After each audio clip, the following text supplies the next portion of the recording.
بسم الله الرحمن الرحيم. متابعي قناة السيد مالك الرياضية، السلام عليكم ورحمة الله تعالى وبركاته. حلقة جديدة من برنامج الاستديو المالكي. أسرة قناة السيد مالك الرياضية تبارك من أعماق فوز البلوز في مباراة اليوم ب3 أهداف مقابل لا شيء. نبارك للاعبين، للطاقم الفني، للطاقم الإداري، للجماهير اللي كانت داعم الكبير بالنسبة لفريقنا في هذا اللقاء. 3 أهداف كنا نقدر نزيدوا أكثر، كنا نقدر نديروا أكثر من أقل شيء 2 أو 3 الخرات لولا رايات التسلل المتسرعة، ولكن نقدر نقول الحمد لله حققنا 3 نقاط ب3 أهداف وبنتيجة يعني ممتازة جدا. أداء ونتيجة. المباراة كانت سلسة، لم نجد أي صعوبة في تحقيق الفوز فيها. من يشاهد المباراة بتمعن قبل نقصهم العددي وبعد النقص العددي كنا أفضل في هذه المباراة وفي هذه المواجهة. مباراة كانت كاملة الأوصاف لفريقنا، وإن شاء الله بإذن الله أن هذا الأداء يترجم في مباريات الدوري الإنجليزي اللي هو الأهم. وإن شاء الله بإذن الله عندنا ثقة أنه تشيلسي هذه السنة سيكون مختلف عن السنوات اللي ضاعن. اللاعبين كانوا يعني في البداية المباراة كان هناك ارتباك في الأداء، كانت هناك أخطاء في التمرير بعض الشيء، ولكن في النهاية لما سجلنا الجول الأول وسجلنا الجول الثاني في أول 10 دقائق في الشوط الثاني قدرنا أن احنا نتحكموا بأعصابنا، نرفع الرتم وقت ما نبو، ننزل الرتم وقت ما نبو. الشيء الوحيد اللي يتحسر عليه هو أن احنا طلعنا ب3 أهداف فقط، هذه الحسرة الوحيدة. لكن باقي الأشياء أنا كنت جد راضي على الأداء المقدم من الجميع، جميع اللاعبين، يعني حتى الطاقم الفني. لك أن تتخيل أنك أنت قبل المباراة يغيب عنك واحد من أهم اللاعبين على الصعيد المهارات الفردية، على الصعيد صنع الفارق في المباريات الكبيرة اللي هو كول بالمر، لكن مع ذلك ماريسكا قدر أنه هو يعوض بالتنوع في الحلول. وضع جيمس وكايسيدو كمحوري ارتكاز مع إنزو فرنانديز، وبعد ذلك وضع أندري سانتوس في الشوط الثاني مع ريس جيمس في الظهير الأيسر. ماريسكا عرف كيف يدير المباراة بالشكل المطلوب، عرف كيف يدير المباراة بالطريقة الصحيحة، عرف كيف يسير المباراة كما ينبغي. وهذا اللي كنا نطالبه فيه، إنه المدرب يكون عنده الطراوة التكتيكية والطراوة الفنية المطلوبة في مثل هذه المباريات. اللهم لك الحمد، 3 أهداف نظيفة، كنا نقدر نزيدوها أكثر. الشيء الوحيد اللي ما كنتش راضي عليه هو ابقاء النتيجة 3-0. كنا نقدر نزيده أكثر وأكثر وأكثر، لأن الفريق المقابل كان متواضع اليوم. نبارك للجميع. اللاعبين اللي تألقوا في مباراة اليوم، طبعا أبرز ما في التألق من اللاعبين تشيلسي هم استيفاو ويليان، بيدرو نيتو، إنزو فرنانديز لما لعب كوسط مهاجم صانع ألعاب رقم 10. شفنا إبداع اللاعب، وإن كان ينقص بعض السرعة في بعض المباريات أو في بعض الكرات اللي ممكن أن هي تعطي خطورة لفريقنا على الخصم. فالتشكيل كان جيد جدا، مع ثبات في قلبي الدفاع اللي هم فوفانا وتشالوبا. ماركو كوريا اليوم حد من خطورة الجهة اليمنى بشكل كبير نوعا ما، وحد من خطورة أخطر لاعبيهم اللي هو اللاعب رقم 10 متاعهم. قدر كوكوريا أنه يتفوق عليه في أكثر من مناسبة في الصراعات الثنائية. فريق المقابل كان فريق ناعم، لم يشكل علينا خطورة كبيرة إلا في بداية اللقاء لما كانت بخطأ في التمرير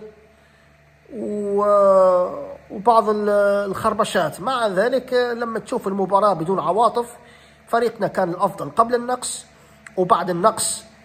الحكم لغانا قريب هدفين أو 4 أهداف بداعي التسلل. تسللات غالبية الأهداف يعني كانت فيها تسلل على ما أعتقد. بالسنة اللي سجلنا 3 أهداف. نحكي عن الأهداف اللي تم إلغاها من حكم المباراة. المهم أداء كان متكامل الأوصاف من اللاعبين، من حارس المرمى، من خط الدفاع، من خط الوسط، لخط الهجوم، لتكتيك المدرب، للطاقم الفني المصاحب له في هذا اللقاء المهم. الحمد لله يعني نحن بعد ما تعادلنا في أذربيجان كنا نتوقع أن المباراة اليوم حتكون صعبة علينا، لا من الناحية النفسية ولا من الناحية الفنية، لكن لاعبينا كانوا رجال وسهلوا المهمة سهلوا المهمة في تحقيق 3 نقاط وب3 أهداف دون رد. كنا نقدر نزيدوا أكثر، وفرقنا ما تخافش عليها، يعني ما تخافش عليها.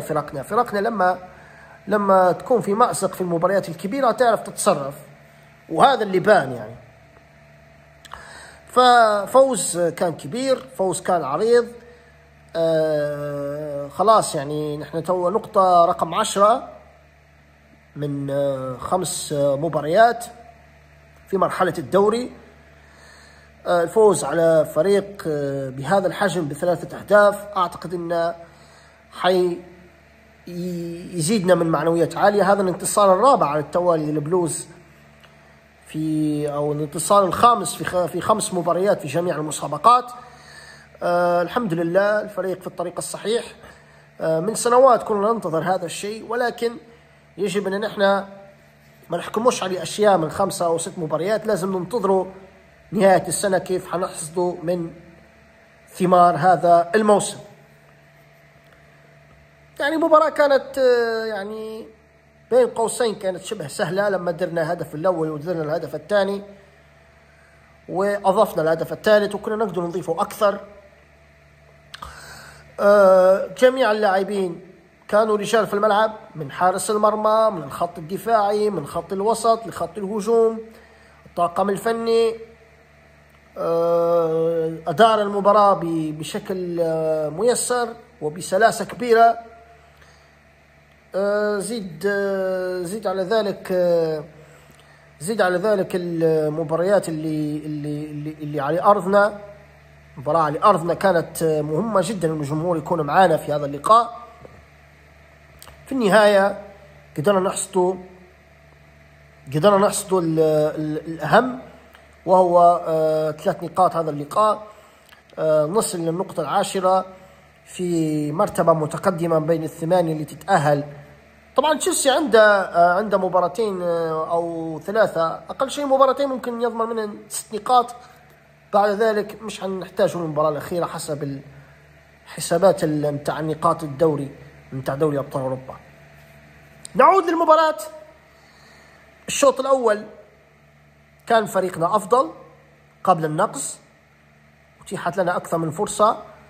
الفريق المقابل كان يلعب على الخط الواحد متاع التسلل، ولكن الحمد لله قدرنا نحن نواصلوا الهجوم ونسجلوا جول بهدف أول بعد تمريرة من ماركو كوريا إلى نيتو اللي لعبها بالكعب باتجاه المرمى.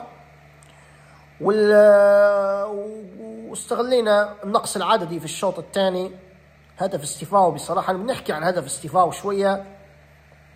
هدف استيفاو بصراحة هدف ممتاز جدا، ينب على ذكاء كبير من هاللاعب هذا. بدأ ينضج بشكل كبير جدا، استطاع انه هو يسجلنا هدف ثاني جميل جدا، مراوغة على المدافع وتسديد في حلق المرمى بدون ما انه يمرر او بدون ما يعقد. هدف ثاني بصراحة هدف لا يسجل إلا لاعبين مميزين. واستيفاو يثبت في كل مباراة متى ما أعطاه المدرب الفرصة ممكن يقدم الوجبة الكروية الدسمة من الناحية الهجومية، ويقدر أنه هو يتاعب أي مدافعين من الفرق الأخرى. الهدف الثالث طبعا الهدف الثالث طبعا جت من انزو تمريرة الى لاما ديلاب، وديلاب استطاع يحرز الهدف الثالث لتصبح النتيجة النهائية 3-0. بشكل عام أداء الفريق كان مرضي، يعني بصراحة يعني حتى قبل النقص كنا نقدر نزيدوا أكثر، يعني بعد النقص ارتحنا نسبيا، سجلنا جولنا الثاني، بعد ذلك سجلنا الجول الثالث وكنا نقدر نزيدوا أكثر. لما كانت النتيجة 2-0 كنا نقدر نزيدوا أكثر إلى أن سجلنا الهدف الثالث، واللي قدر فيها تشيلسي انه ياخذ منها 3 نقاط هذا اللقاء. فالمباراة كانت تتطلب الانتباه من الدقيقة الأولى. كان عندنا شوية أخطاء في الشوط الأول، لكن دخلنا في جو المباراة واستطعنا أن نحرز 3 أهداف نظيفة في مباراة كانت مميزة. سهرة كروية ممتازة في لندن استمتعنا بها. فريقنا يؤكد في كل مباراة أنه هو في الطريق الصحيح. انتصار ثمين، انتصار مهم، انتصار نأمل أن يكون بمثابة يعني مواصلة للنتائج الحلوة والنتائج الإيجابية. وفريقنا يعني وأنا قلتها، يعني المباراة ب11 لاعب، ب11 لاعب، ما تقوليش هذا أفضل وذكي أسوأ، لا، نلعبوا ب11 لاعب وهم ب11 لاعب، يعني 11 راجل ب11 راجل، والحمد لله يعني كنا قد المسؤولية وقدرنا أن نحن نفوز في هذا اللقاء. خلاص يعني ما عادش تفكروا في بالمر بعد الفوز على برشلونة 3-0، ما عادش تفكروا في بالمر، ما عادش تفكروا في شيء. فريقنا ما يوقفش على لاعب واحد، يجب على اللاعبين يكونوا منتبهين لهذه النقطة ويكونوا عندهم حسن الدراية في هذه النقطة. وآمل أن يكون مارسكا قد ثبت على هذا التشكيل في المباريات اللي تكون مهمة، وحتى في المباريات اللي ممكن تكون أكثر أهمية مع النوادي أقل مستوى، ممكن أنك أنت تبدأ تجرب اللاعبين. لكن بشكل عام أداء كان مرضي بالنسبة لي أنا. ستيفاو كان يستحق أن يكون نجم المباراة بصراحة، لاعب ممتاز. إنزو فرنانديز أيضا يستحق يكون نجم المباراة. يعني أنا نفضل إنه الاثنين هذوما يكونوا هم بالنسبة لي أنا، طبعا بالنسبة للاتحاد الأوروبي يختار نجوم المباريات، لكن بالنسبة لي أنا نقول ستيفاو وإنزو فرنانديز واحد منهم، إن لم يكن اثنينهم هم اللي يستحقوا نجومية المباراة، بالإضافة إلى ماركو كوريا اللي سكرنا الجهة اليمنى بسلاسة كبيرة، وكان يعلم بأن الفريق برشلونة سيلعب على الخط الواحد، فبالتالي كان ذكاء لاعبين مميز جدا في هذا اللقاء. نبارك للجميع. جماهير كانت داعم مميز في هذا اللقاء، ونحن يعني فخورين لما نشجعوا البلوز. تشجيع البلوز ما كانش من فراغ، إنما لرؤية الحاجة وصون الحاجة. تشيلسي أثبت كان بأن كرة القدم لا تعترف بالتاريخ ولا بالنجوم ولا بالكلام الفاضي، يعترف انك انت تلعب ب11 وانا مستعد انك انت تلعب ب11 لاعب، وهيك يكون تشيلسي قد خطى خطوة مهمة نحو التقدم للمرحلة التالية إن شاء الله. تبقت لنا 3 مباريات، مباراتين خارج ملعبنا ومباراة على ملعبنا، فنتأملوا خير في المرحلة المقبلة. المرحلة المقبلة مش مرحلة سهلة. عدت هذه المباراة على خير وفزنا ب3، فوز كبير، وإن كان ليس بذاك الانتصار التاريخي لأنه كان مفروض نديه انتصار أكبر، لكن 3-0 في عالم كرة القدم الأوروبية لا يعتبر انتصار كبير، لأن الظروف كانت لصالحنا، لكن كنا رحيمين بهم ب3 أهداف. المهم مسيرة الفريق في أوروبا مسيرة جيدة، في انتظار أن يحقق نتائج إيجابية في المباريات الثلاثة المتبقية. المباريات الثلاثة المتبقية مهمة جدا أن احنا نحصد من خلالها نتائج إيجابية. ماريسكا عرف الطريق، وعرف كيف يدير المباراة، وعرف كيف يسير المباراة كما يريد. الحمد لله، اللهم لك الحمد. 3 نقاط ب3 أهداف، نتيجة إيجابية كانت. الفوز مهم، عوضنا من خلال التعادل اللي كان غير متوقع والمؤسف في أذربيجان. فزنا في مباراة اليوم لأننا كنا نستحق الفوز، لأننا لعبنا من أجل الفوز من الدقيقة الأولى، لأننا لعبنا على الشعار من الدقيقة الأولى. وتشيلسي فريق لا يستهان فيه، مش فريق يعني ماهوش فريق صغير باش انكم انتم تقزموه بهذا الشكل. يعني نادي تشيلسي نادي كبير ونادي عريق 1905 يعني انت تتكلم على نادي عاصمي كبير وعريق، يفترض ان جميع المحللين يعطوه قدره والاحترام المناسب. في النهايه الفريق حقق 3 نقاط.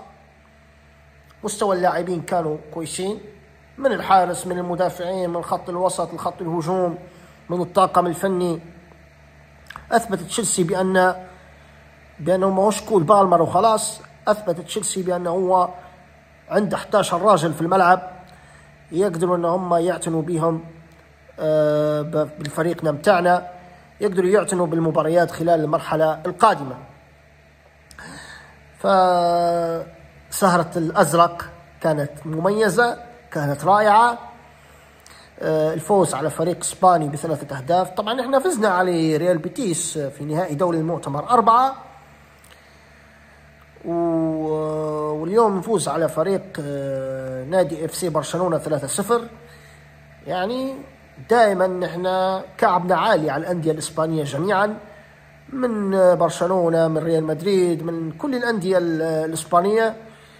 فالبلوز دائما بخير وبصحة وعافية، وإن شاء الله بإذن الله أنه تكون هذا الانتصار الكبير هذا هو بوابة لمواصلة حصد النتائج الإيجابية اللي تخلي فريق تشيلسي يكون ضمن ركب المنافسة على جميع الواجهات المحلية والقارية إن شاء الله.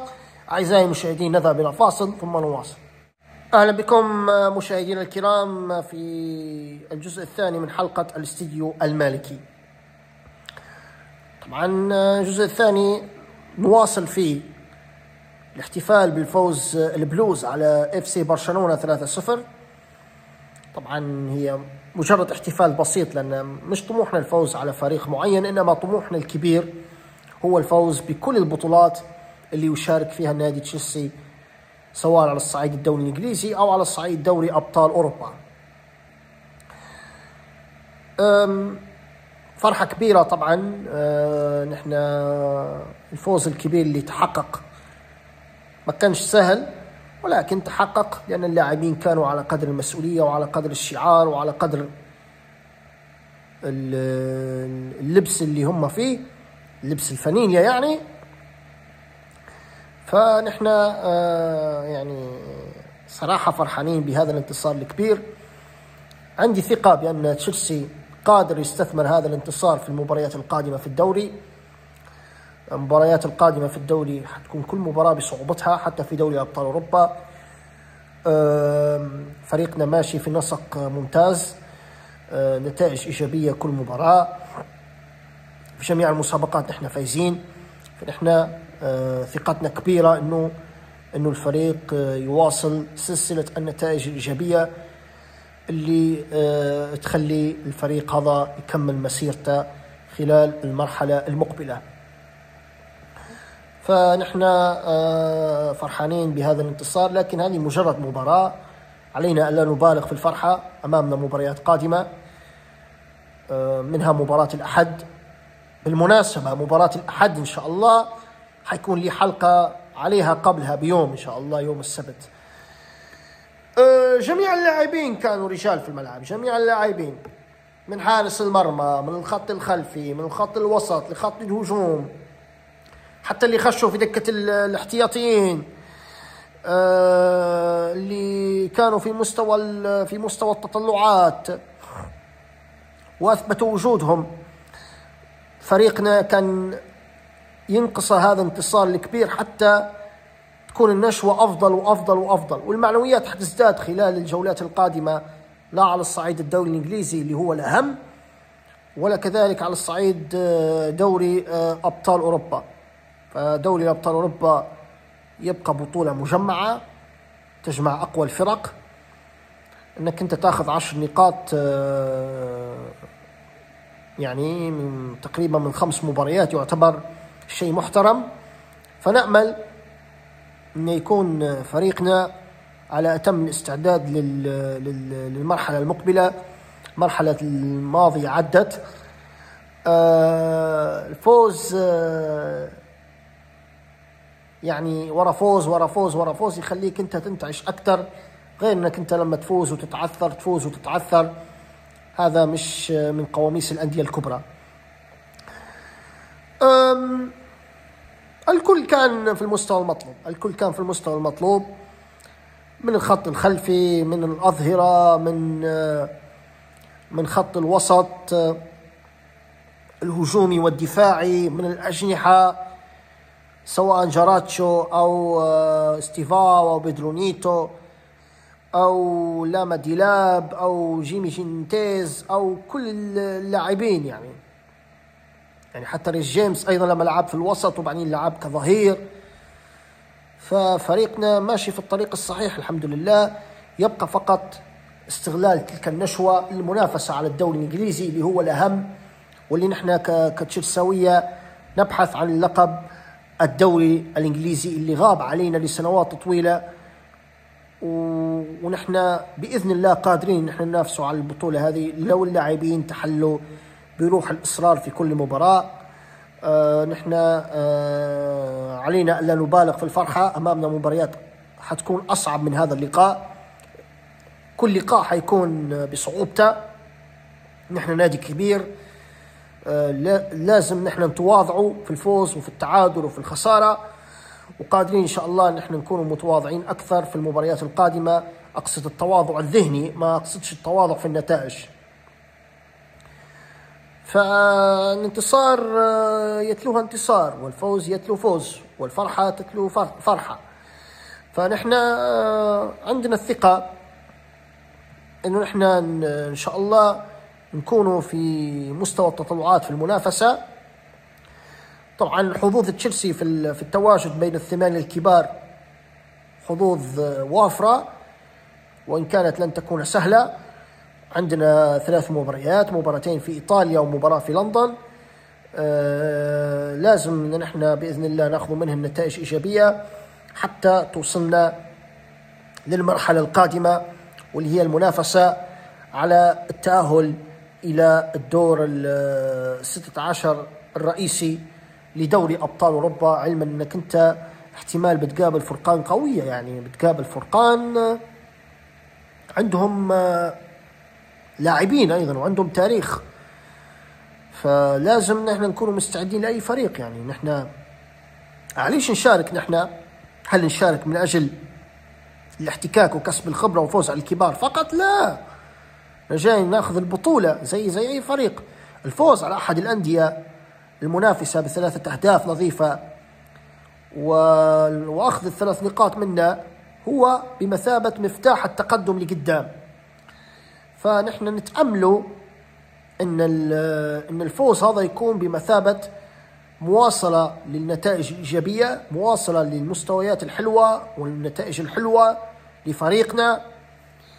لفريقنا الغالي اللي هو عزيز علينا، واللي نتأملوا إنه تشيلسي العزيز يكمل مسيرته والمنافسة بقوة على جميع البطولات المتاحة، سواء كانت بطولة مجمعة أو بطولة نفس طويل أو بطولة نفس قصير.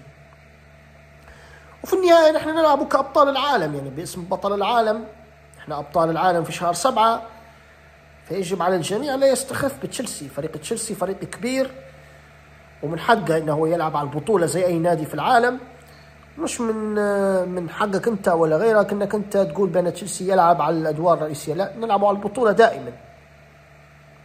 خلاص نحن مطالبين نلعب على البطوله، مرحله التشبيب انتهت، الان نفكروا في مرحله البطوله ان شاء الله. وان شاء الله باذن الله انه الكلام اللي نقول فيه ما يروحش في الهواء ولا يروح على الفاضي، انما الكلام هذا يترجم الى ارض واقع والى واقع احسن ان شاء الله. الجميع فرحان طبعا في تشيلسي، الفوز 3 نقاط، نقطة 10، نتيجة ولا أروع بصراحة، 3 أهداف نظيفة على فريق إسباني من الفرق الكبيرة، يعتبر إنجاز كبير للاعبين اللي كانوا رجال في الملعب في المستطيل الأخضر، أداروا مباراة بحكمة، أداروا مباراة بتقنيات فنية، أداروا مباراة بتكتيكات مميزة. المدرب كان على قدر المسؤولية في هذا اللقاء، نحن ممتنين لهذا المدرب اللي قدر يصنع من الفريق الشخصية التكتيكية اللي كنا نفتقدوها مع المدربين السابقين. لكن علينا ألا نتسرع، أمامنا مباريات بنوع أقوى في الدوري الإنجليزي وكذلك في الشامبيونز ليج. نحن نعلم بأن تقلبات الكرة العالمية موجودة ونعرفوها، ومن يتابع كرة القدم العالمية والأوروبية بشكل خاص يرى بأن الدوريات الأوروبية قابلة لأن تقلب طاولتها في أي لحظة من الجميع، والمستويات دائما يختلف من فريق إلى آخر ومن نادي إلى آخر. الأهم هو الوصول في نهاية الطريق، ونحن عارفين كيف نوصلوها صح. يعني الفريق اللي مستواه ثابت ويعرف كيف يدير المباريات حتى في أسوأ حالاته صح، هو اللي حيفرح في نهاية المسار ويحقق البطولات لجماهيره. فنحن نتأملوا خير لتشيلسي. تشيلسي فريق كبير وفريق يعني يعرف كيف يتعامل مع المباريات. هيك انتهينا من المباراة الأوروبية، نركزوا كل تركيزنا إن شاء الله على مباراتنا مع أرسنال، وإن شاء الله بإذن الله نحن هنخصصوا له حلقة يوم السبت القادم إن شاء الله، يا في العصر يا في العشية، على حسب ظروفي، على حسب الظروف متاع القناة. إن شاء الله بإذن الله إنه حنحكوا لها بشكل عام عن المباراة فنيا وتكتيكيا، وكيف سيتعامل ماريسكا مع فريق ميكائيل أرتيتا فريق أرسنال. مباراة ديربي مهمة جدا، ناخذ منها 3 نقاط ونكونوا أول المنافسين على البطولة. مرة أخيرة ألف مبروك لفريقنا، للاعبينا، للطاقم الفني، للطاقم الإداري، شكرا للجمهور اللي كان حاضر، شكرا للاعبين اللي قدموا مباراة كبيرة والفوز الكبير، وإن كان الفوز هذا موش كبير واجد لأن كانت المباراة كانت في أيدينا، ممكن نديروا نتيجة أكبر، لكن الفوز ب3 أهداف ل0 أفضل من الفوز حتى ب3-2. ففي النهاية نقول شكرا للاعبينا، شكرا للطاقم الفني، واصلوا الانتصارات ونحن قلوبنا وعقولنا معكم بكل جوارحنا، نحلم معكم بالمزيد من التقدم والانتصارات، لكن حذاري من الغرور وحذاري في دخول النفق الثقة الزائدة، لأن هذا قد يطيح بنا للخلف. فيجب التواضع ثم التواضع ثم التواضع، لأن هذا هو الطريق الوحيد لتحقيق آفاق أوسع، لتحقيق إنجازات أكبر، لتحقيق أماني واسعة إن شاء الله. وهذا لن يتم إلا بتكاتف الجميع من الطاقم الفني، من اللاعبين، من إدارة النادي، من مالك النادي وأعضاء مجلس الإدارة اللي معاه، الكل يتكاتف من أجل هدف واحد، وهو رفع راية تشيلسي في كل الأزمنة وفي كل الأزمنة المختلفة. فنشكر اللاعبين والطاقم الفني على هذا اللقاء الكبير والفوز الكبير، وإن شاء الله نفكروا في المباراة القادمة في الدوري الإنجليزي مع أرسنال. المباراة حتكون مهمة وصعبة، ولكن إن شاء الله مش حتكون صعبة على لاعبينا، لأن أنا عندي ثقة فيهم إن شاء الله إنهم حيكونوا هم على رأس المنافسة على البريمير ليج، وهذا حلم يجب أن يكون واقعا في هذا اللقاء القادم. وصلت متابعينا إلى ختام حلقة اليوم، السهرة الخاصة من هذا الانتصار على نادي برشلونة الإسباني 3-0. وصلت للنهاية متابعي قناة السيد مالك الرياضية. أشكر الجميع مرة أخيرة على حسن متابعتهم لهذا اللقاء من محبي تشيلسي. إن شاء الله بإذن الله أن نتكاتفوا، ننسوا خلافاتنا، ننسوا مشاكلنا مع بعضنا، ونفكروا جميعا في حلم الفوز يا أما البريمير ليج وإلا دوري أبطال أوروبا أو كأس الاتحاد الإنجليزي. ليلتكم سعيدة، سهرة ممتعة، استمتعوا بالفوز الكبير. إن شاء الله بإذن الله إن نحن نلتقيكم يوم السبت القادم بإذن الله. استودعكم الله، والسلام عليكم ورحمة الله وبركاته، وتصبحون على خير.